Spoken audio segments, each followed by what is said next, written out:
So guys, ito. Test tayo ng unit. ENC units. 701. Ito, pakita ko. Ayan. Bigat. Ito yung may grenade launcher. Kung napanood nyo yung Mista guys, ito yun. Then, SIG na 6 inches yata to. S003. SIG MCX Virtus. Ayan. Color black. Then, HK 417. 205. So guys, yung mga ENC natin, full metal units. Or full metal sila. Then, HK 416D. Ayan. Dito ko na nga ito, layo eh. So, 416. HK 416D. So guys, ang meron na lang tayo sa ENC, yung mga ano na lang, halos pa isa-isa na lang, and medyo, yun nga, medyo matagal yung arrivals ng ENC natin ngayon. Pero good news, majority ng mga dadating natin is yung mga blue box na, or yung mga license unit na ni ENC. So pakita mo nga yung mga yun, no? So ayan, ENC 327, 606, 603 multicam, 854 John Wick shorty, ano pa, tsaka 204 DY. Ayan, so yun na lang yung mga ENC na meron kami dito sa store. Actually kala ko nga wala na eh, pero nung ayun nga, since nag-inventory kami ngayon, and ayun, nakita ko nga sa display. Ang dalas kong dinadaanan yung display, pero hindi ko masyadong sinisilip yung mga units. Nakita ko yun sa loob, may mga ano pa, 205, yung ganito pinakita ko sa inyo kanina. Meron din palang 327 yung commando. And ayun, yung mga SIG natin yan, medyo madami pa yan. At saka 854, nag-iisa na yan, oh. So yun guys, yun na lang yung meron kami sa ENC, and hopefully dumating na yung batch natin ng ENC ngayon. So siguro I think mga ano yun, December first week or second week. So guys, ito, i-test natin ENC 102, HK 416D. So start na natin siguro yung ano, yung sale dito para dito sa mga ENC units natin. So yung mga ENC units natin, less 800 lahat. Okay, so ENC sale officially starts today or ngayong oras na to. Siguro gawin na natin less 1K for the ENC units. So lahat ng ENC units less 1,000. Okay? So ano yan, starting ngayong oras na to, and then hanggang buong month ng December. Okay, so ito with LiPo battery and charger na. And then may markings. So full metal yung front assembly, around 10 inches. And then may front and rear sights na rin. So ito round sights. So yung charging handle, trigger guard, yung bolt release, selector, trigger guard, ayun nabanggit ko na kanina, is metal. So naka BCM na grip siya. Textured grip. So yung kabilang side, ayan. Working yung bolt release niya. So internal parts is reinforced na. FPS out of the box is around 420. Or depende rin sa batch. May mga batch na medyo mababa yung FPS. Mamaya iti-test natin kung ano ba to, kung high FPS ba or yung mga high FPS ba or medyo mababa yung FPS. Pero usually standard ni ENC is around 420 to 430 out of the box. So yung battery compartment nandito sa likuran. Ito yan guys. Ito twist lang to. Ito ba yung tinutwist? Hindi. Ayun, so tinitwist nga lang siya. And then fully adjustable to, 5 positions na adjustment. Wala pa siyang swivel. Ito yung kulang dito. So naka silver wires na rin siya. And then naka Tamiya plug.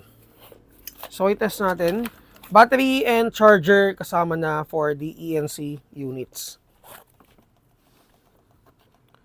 So siguro ang i-test ko na lang is the ito, tsaka to. Yung dalawang units, pakita ko na lang sa inyo.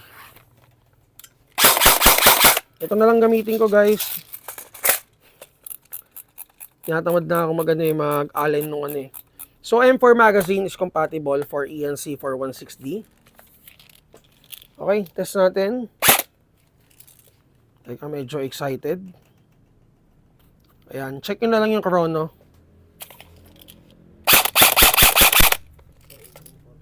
So ayan, 418, 420 FPS out of the box. So tama ang aking prediction.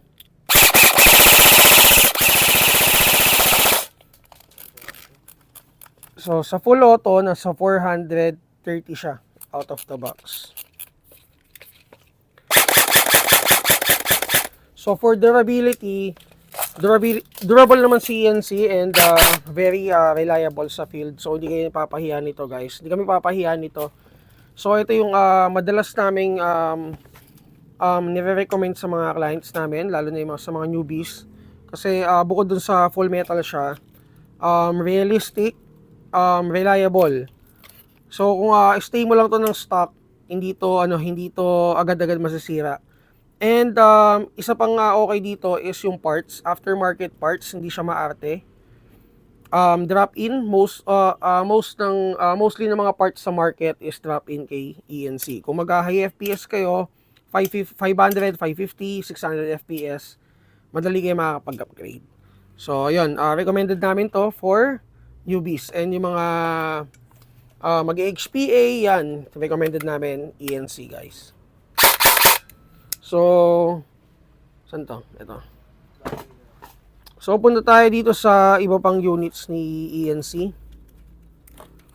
Tsaka guys, si ENC, ang dami yung pagpipilian. So, merong 603, merong MK18, may 416, merong SIG, ayan. Good thing din na na sila, license na sila. So, yung mga units sila, more on magiging mas realistic. So, kung ito, mga ganito, yung mga markings nila na ganito, medyo realistic na para sa inyo. So, mas maganda pa yan kasi mas makakopy na nila and mas magagawa na nila ng maayos yung mga markings sila at saka yung mga units sila nung bumili sila ng license. So, ayan. Ito SIG Virtus MCX. So, ito guys, madaming klase nito. Medyo nalilito pa nga ako dito sa unit na to eh. Sobrang daming klase. Actually, hindi ko siya kabisado. Kasi tingnan nyo guys, pakita mo. So, meron pang mga ganyan. Hindi ko pa siya totally talagang kabisado. Meron din sa taas, pakita mo sa taas. O yan, sigding yan. So, yan naman, medyo mas mahaba ng konti. So, for, yung mga klase niya, kung mga klase na ganito, medyo may mas mahaba pa sa kanya ng konti. So, ayan, adjustable and folding. So, hindi ko na iano kasi medyo wala na akong lakas eh. Pero na-fold to guys, ayan o. So, parang ito yung adapter. Then, fold mo siya, papunta dito. So, yung unit is full metal. And then, ambi yung mag-release. May markings. Trigger guard is integrated dun sa mismong lower receiver. And, yung selector is polymer. Ayan, ambi din. So, bolt release is working. Meron na rin siyang front and rear sight. Charging handle is metal. And then, naka-rotary type chamber siya. So, guys, isa sa mga hindi ko nagustuhan dito is yung battery compartment. I don't know, pero lahat ng SIG, mapaibang brand, mapa VFC, or mapaibang brand yan. Lahat sila, guys, dito sa unahan yung battery compartment. So, ang tendency, medyo masisira yung, kung ipipilit natin ipasok, ang kakasya dito? Tootsie type, small. Chiclet type, hindi. Bar type, small. Hindi rin. Ano yung papasok dito usually? Okay. So, sa mga ganito kay Klepek, di ba? Pero sa mahaba, dun sa mahaba, kasya yung 2.2, tama? Siguro sa 15 inches, no? Pero sa mga ganito, talaga mag-a-unpick ka. So, medyo masisira yung itsura. Ayan. So, hopefully, magawa nila ng paraan yan sa susunod.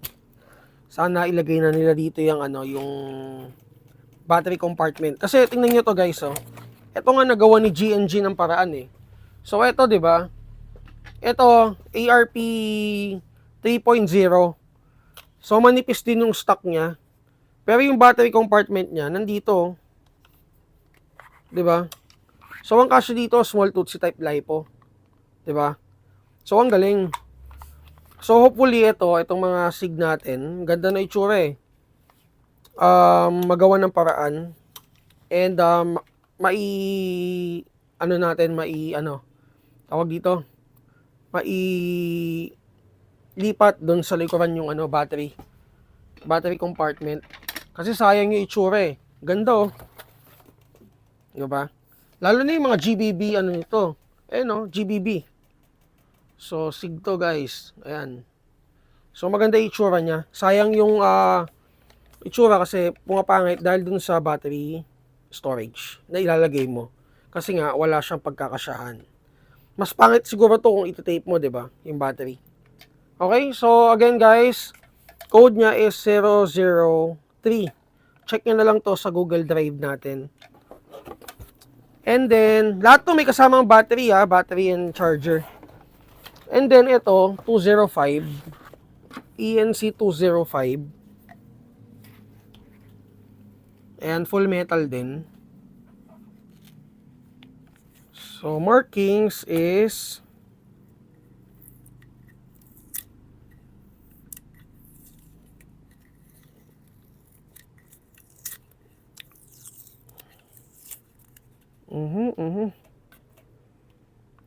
So check natin. Pero yung mga bagong ENC, hindi na siya magtatago ng markings.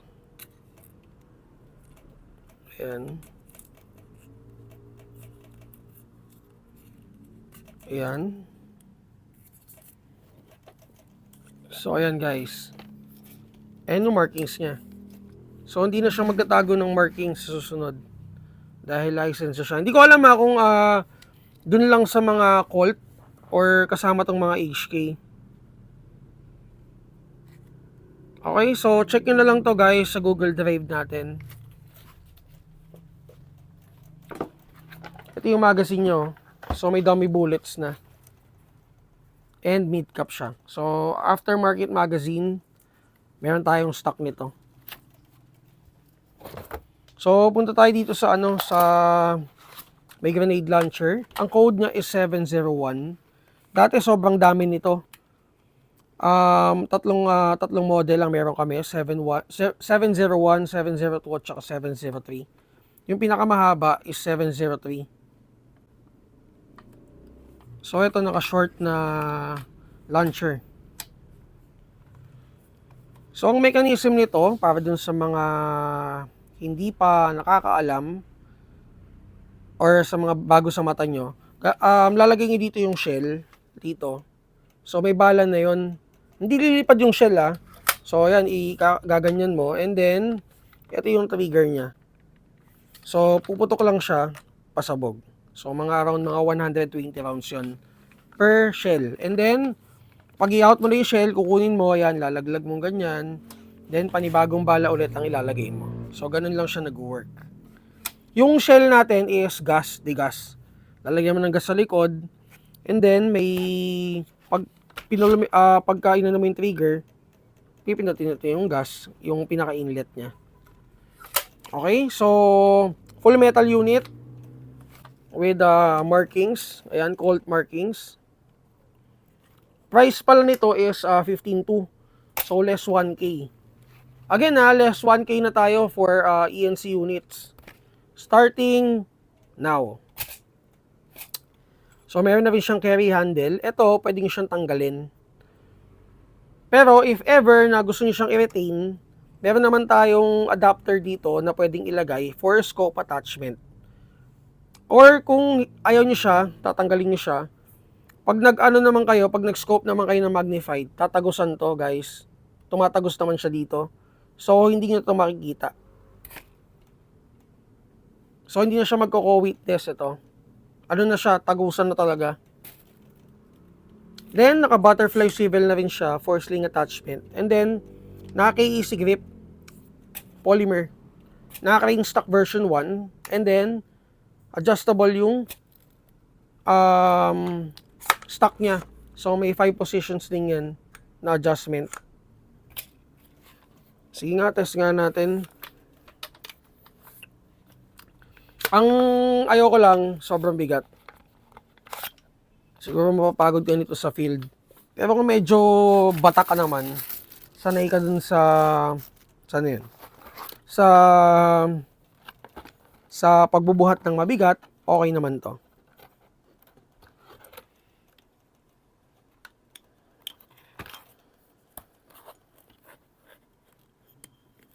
Okay guys, i-test natin. Kung magaganito ka rin, ay di, parang mas okay pa rin talaga yung ano. Inisip ko lang kung mas okay yung ano, short magazines or ganitong unit.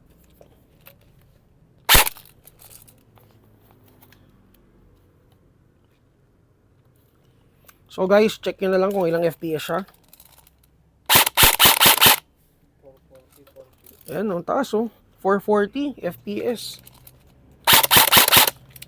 Auto.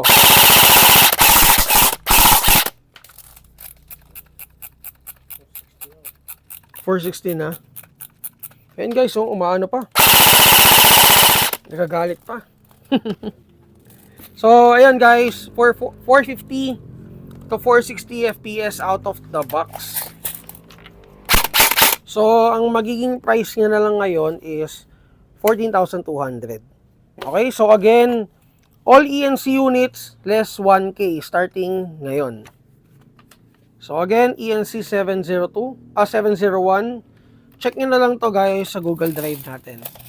And para sa mga new subscriber namin, guys, mag-follow kayo sa amin sa Facebook page namin, Mavs BPH, and yung personal account ko, Maverick Beltran.